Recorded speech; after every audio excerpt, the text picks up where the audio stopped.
10th standard மேத்ஸில் 3வது பாடம் இயற்கணிதம் பயிற்சி 3.1ல் 5வது கணக்கு பார்க்க போகிறோம்ப்பா.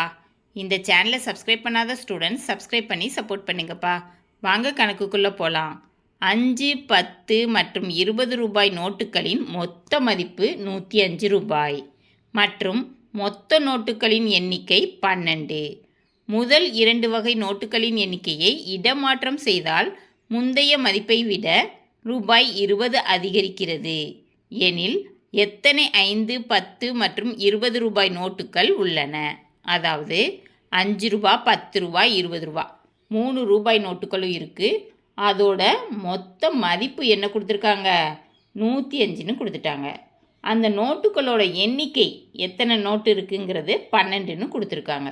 முதல் 2 வகை நோட்டுகளின் எண்ணிக்கையை இடமாற்றம் செய்தால், அப்படின்னா 5 ரூபா நோட்டுகளோட எண்ணிக்கையும் 10 ரூபா நோட்டுகளோட எண்ணிக்கையையும் இடமாற்றம் செஞ்சால் முந்தைய மதிப்பை விட 20 ரூபா அதிகமாக கிடைக்கிது. ஃபஸ்ட்டு என்ன மதிப்புப்பா கிடச்சிச்சு? 105 கிடச்சிச்சு. 20 ரூபா அதிகமாக கிடைக்கிதுன்னா 125 ரூபா கிடைக்கும். சரியாப்பா? எனில் எத்தனை 5, 10 மற்றும் 20 ரூபாய் நோட்டுகள் உள்ளன அப்படின்னு கண்டுபிடிக்க வச்சுருக்காங்க. கண்டுபிடிப்போமா? தீர்வு: 5 ரூபாய் நோட்டுகளின் எண்ணிக்கையை எக்ஸ்ன்னு எடுத்துக்கணும், 10 ரூபாய் நோட்டுகளோட எண்ணிக்கையை ஒய்ன்னு எடுத்துக்கணும், 20 ரூபாய் நோட்டுகளோட எண்ணிக்கையை இஜெட்டுன்னு எடுத்துக்கணும். சரியா? இந்த நோட்டுகளோட எண்ணிக்கை எவ்வளோ கொடுத்துருக்காங்க? 12ன்னு கொடுத்துருக்காங்க. அப்போ x plus y plus z = 12. இதை சமன்பாடு 1ன்னு எடுத்துக்கணும். அந்த நோட்டுகளோட மதிப்பு எவ்வளோ கொடுத்துருக்காங்க? 105 ரூபான்னு கொடுத்துருக்காங்க. 5 ரூபா நோட்டை எக்ஸ்ன்னு எடுத்திருக்கோம், அதனால் 5x ப்ளஸ் 10 ரூபா நோட்டை ஒய்ன்னு எடுத்திருக்கோம், அதனால் 10y ப்ளஸ் 20 ரூபா நோட்டை இஜெட்டுன்னு எடுத்திருக்கோம், அதனால் 20z = 105. இதை சமன்பாடு 2ன்னு எடுத்துக்கணும். முதல் 2 வகை நோட்டுகளின் எண்ணிக்கையை இடமாற்றம் செய்தால், அப்படின்னா 10ங்கிறது இங்கே வந்துடும், 5ங்கிறது இங்கே வந்துடும். சரியா? அதுதான் கொடுத்துருக்காங்க பாருங்கள். 5y plus 10x plus 20z = எவ்வளோ கிடைக்கும்? முதல் மதிப்பை விட 20 ரூபாய் அதிகம். அப்போ 105 ப்ளஸ் 20, அப்போ 125 கிடைக்கும். சரியா?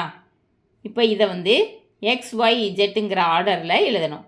10x plus 5y plus 20z = 125. இதை சமன்பாடு 3ன்னு எடுத்துக்கணும். சரியாப்பா? இப்போ 1வது சமன்பாட்டையும் 2வது சமன்பாட்டையும் எடுத்து இஜெட்டுங்கிற மாதிரியே நீக்கணும். முதல் சமன்பாட்டில் இஜெட் மட்டும் இருக்குது, 2வது சமன்பாட்டில் 20z இருக்குது.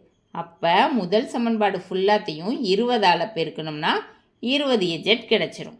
அப்போ 1வது சமன்பாட்டு into 20, 20 × x 20x plus 20 × y 20y plus 20 × z 20z = 20 × 12 240. சரியா? அதுக்கடுத்து 2வது சமன்பாடை அப்படியே எழுதிக்கணும். சரியா? 5x plus 10y plus 20z = 105. இப்போ இஜெட்டுங்கிற மாதிரியை நீக்கணும். அதனால் அதோட குணகத்தை பார்க்குறோம், 20ன்னு ஒன்று போல் இருக்குது. குறியீடுகளை பார்க்குறோம், அதுவும் ஒன்று போல் இருக்குது. அப்போ குறியீடுகளை மாற்றணும். அப்போ 2வது சமன்பாடு ஃபுல்லாக குறியீடுகளை மாற்றணும். ப்ளஸ் 5x மைனஸ் 5xன்னு மாறும், ப்ளஸ் 10y மைனஸ் 10yன்னு மாறும், ப்ளஸ் 20z மைனஸ் 20zன்னு மாறும், ப்ளஸ் 105 மைனஸ் 105ன்னு மாறும். இப்போது ப்ளஸ் 20zட்டும் மைனஸ் 20zட்டும் கேன்சல் ஆயிரும். சரியா? மிச்சம் எல்லாத்தையும் அப்படியே கூட்டி போட்டுடணும். 20x மைனஸ் 5xனா 15x கிடைக்கும், 20y மைனஸ் 10yனா 10y கிடைக்கும், 240 மைனஸ் 105னா 135 கிடைக்கும். சரியா? இப்போ 15x ப்ளஸ் 10y = 135. இதை சமன்பாடு 4ன்னு எடுத்துக்கணும். சரியா? 2வது சமன்பாட்டையும் 3வது சமன்பாட்டையும் எடுத்து இஜெட்டுங்கிற மாதிரியே நீக்கணும். 2வது சமன்பாட்டில் 20z இருக்குது, 3வது சமன்பாட்டிலையும் 20z இருக்குது. சரியா? ஈஸியாக நீக்கிடலாம். 2வது சமன்பாட்டை அப்படியே எழுதிக்கணும். 5x plus 10y plus 20z = 105. 3வது சமன்பாட்டை அப்படியே எழுதிக்கணும். 10x plus 5y plus 20z = 125. இப்போ இஜெட்டுங்கிற மாறியை நீக்கணுங்கிறனால அதோட குணகத்தை பார்க்குறோம், ஒன்று போல் இருக்குது. குறியீடுகளை பார்க்குறோம், அதுவும் ஒன்று போல் இருக்குது. அப்போ குறியீடுகளை மாற்றணும். மூணாவது சமன்பாடு ஃபுல்லாக குறியீடுகளை மாற்றணும். ப்ளஸ் 10x மைனஸ் 10xன்னு மாறும், ப்ளஸ் 5y மைனஸ் 5yன்னு மாறும், ப்ளஸ் 20z மைனஸ் 20z மாறும், ப்ளஸ் 125 மைனஸ் 125ன்னு மாறும். இப்போது ப்ளஸ் 20zட்டும் மைனஸ் 20zட்டும் கேன்சல் ஆயிரும். சரியா? 5x மைனஸ் 10xனா மைனஸ் 10x தான் பெருசாக இருக்குது. அதுலேருந்து 5xை கழித்து மைனஸ் குறியீடு போடணும். மைனஸ் 5x கிடைக்கும். சரியா? 10y மைனஸ் 5yனா ப்ளஸ் 5y கிடைக்கும். சீக்வல் டு 105 மைனஸ் 125னா மைனஸ் 125 தான் பெருசு. இதிலேருந்து 105 கழித்து மைனஸ் குறியீடு போடணும். மைனஸ் 20 கிடைக்கும். இதை சமன்பாடு 5ன்னு எடுத்துக்கணும். சமன்பாடு 4லையும் எக்ஸ் ஒய்னு 2 மாதிரி இருக்குது.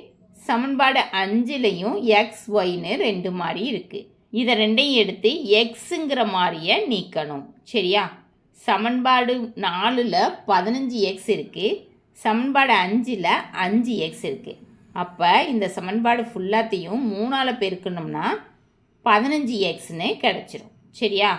அப்போ 4வது சமன்பாடை அப்படியே எழுதிக்கணும். 15x plus 10y = 135.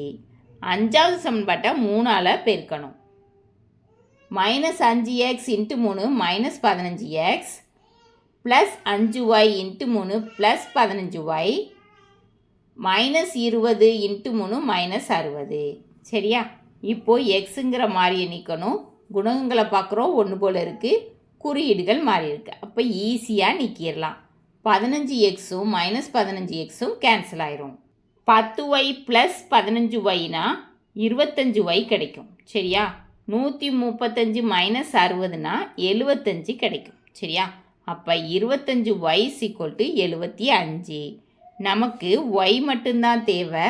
அப்போ பெருக்கல்ல இருக்க 25 ஆப்போசிட் சைடு போச்சுன்னா வகுத்தல்ல மாறும். y = 75/25. 25ஆல் அடித்தோம்னா 1 25 25, 3 25 75. அப்போ y = 3. y = 3 என்பதை சமன்பாடு 4ல் பிரதியிட. 4ல் பிரதியிட்டோம்னா x கிடச்சிரும். சரியாப்பா? 15x plus 10y = 135. இங்கே y இருக்கிற இடத்துல ஒய்யோட மதிப்பை பிரதியிடணும். 15x plus 10 × 3 = 135. 15x ப்ளஸ் 10 × 3 என்னப்பா கிடைக்கும்? 30 கிடைக்கும். 30 = 135. இப்போது ப்ளஸ் 30 ஆப்போசிட் சைடு போச்சுன்னா மைனஸ் 30ன்னு மாறிடும். 15x = 135 minus 30. அப்போ 135லேருந்து 30 கழிச்சுன்னா 105 கிடைக்கும். 15x = 105. இப்போ எக்ஸ் வேணும்னா பெருக்கல்ல இருக்கிற 15 ஆப்போசிட் சைடுக்கு வர்றப்ப வகுத்தல்ல மாறும். x = 105/15. 5ஆல் அடித்தோம்னா 3 15, 2 10, 1 5. இப்போ 3ஆல் அடிக்கலாம். 1 3 3, 7 3 21. அப்போ x = 7. இப்போ நமக்கு எக்ஸோட மதிப்பு 7ன்னு கிடச்சிருக்கு, ஒய்யோட மதிப்பு 3ன்னு கிடச்சிருக்கு. இதை சமன்பாடு 1ல் பிரதியிடணும். சரியா? x = 7, y = 3 என்பதை சமன்பாடு 1ல் பிரதியிட. சமன்பாடு 1 என்னப்பா? x + y + z = 12. x yயோட மதிப்புகளை பிரதியிடணும். 7 + 3 + z = 12. 10 + z = 12. இப்போ நமக்கு z மட்டும்தான் தேவை. ப்ளஸ் 10 ஆப்போசிட் சைடு போகிறப்ப மைனஸ் 10ன்னு மாறும். அப்போ z = 12 - 10. இப்போ என்னப்பா கிடைக்கும்? 12லேருந்து 10 போச்சுன்னா 2 கிடைக்கும். z = 2. தேர்ஃபோர் 5 ரூபாய் நோட்டுகளின் எண்ணிக்கையை எக்ஸ்ன்னு எடுத்திருக்கோம். எக்ஸ் என்னப்பா? 7. அப்போ 5 ரூபாய் நோட்டுகளின் எண்ணிக்கை 7. 10 ரூபாய் நோட்டுகளின் எண்ணிக்கையை ஒய்ன்னு எடுத்திருக்கோம். ஒய்யோட மதிப்பு 3. அப்போது 10 ரூபாய் நோட்டுகளின் எண்ணிக்கை 3. 20 ரூபாய் நோட்டுகளின் எண்ணிக்கையை இஜெட்னு எடுத்திருக்கிறோம். இஜெட்டோட மதிப்பு 2. அப்போ 20 ரூபாய் நோட்டுகளின் எண்ணிக்கை 2. சரியா? கணக்கில் கேட்டிருந்ததை கண்டுபிடிச்சாச்சு. இந்த வீடியோ பிடிச்சிருந்துச்சின்னா லைக் பண்ணுங்கள், ஷேர் பண்ணுங்கள், சப்ஸ்கிரைப் பண்ணுங்கள். Thank you students.